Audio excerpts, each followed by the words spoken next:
When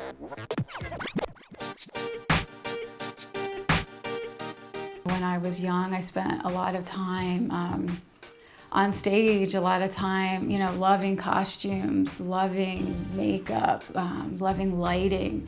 And so it's just part of me, and it comes out in my art without thinking about it or trying consciously.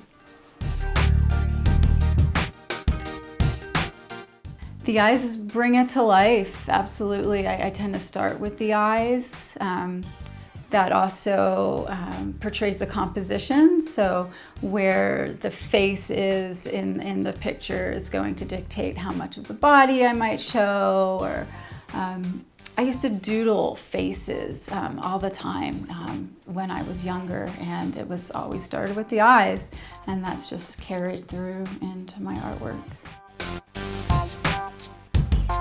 Finding something you enjoy, finding something that you can be absorbed in for an amount of time that brings you to the present moment.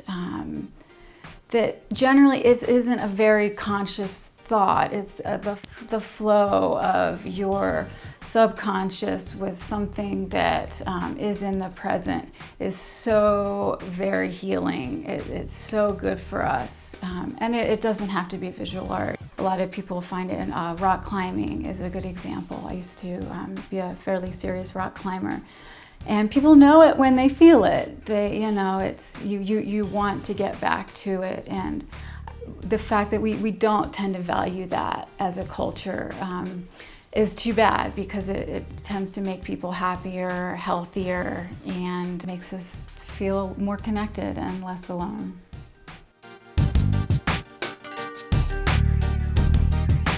My approach to color is very similar to my approach in general, in that the painting takes over. I might start painting and I can be super grumpy. I just got off of work and I'm tired and I have a headache and I have a million things to do, and I start painting, and you'd think I would come out with this really kind of gnarly dark painting, and it doesn't always happen because it changes me. That process of sitting down and getting into the paint and having music on and in a sort of peaceful, solitary situation.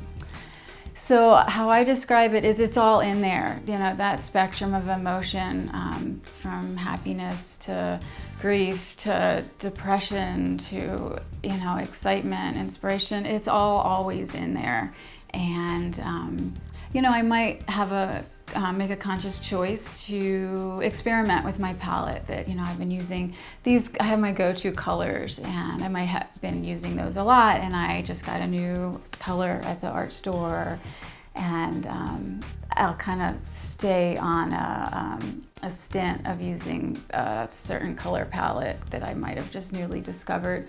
So that definitely happens too, but I tend not to go into any painting trying or wanting anything at all. It's being open to, that's the magic to me, is being open to what will emerge.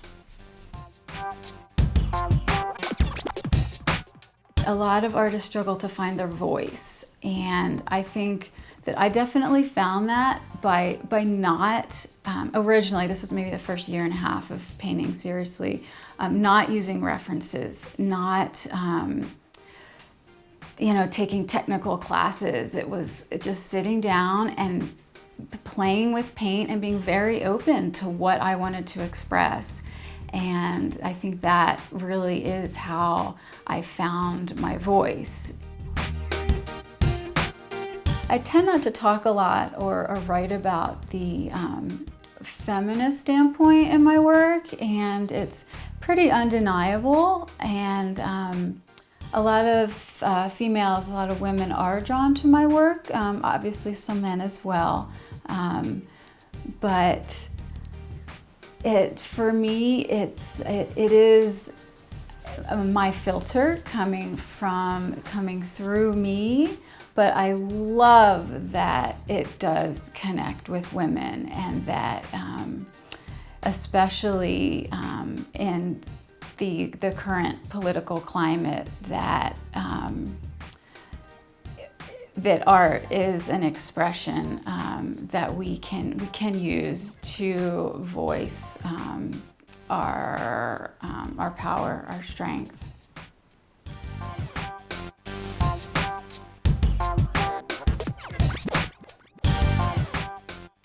Paintings, you can see squares if you look like this is painting edges.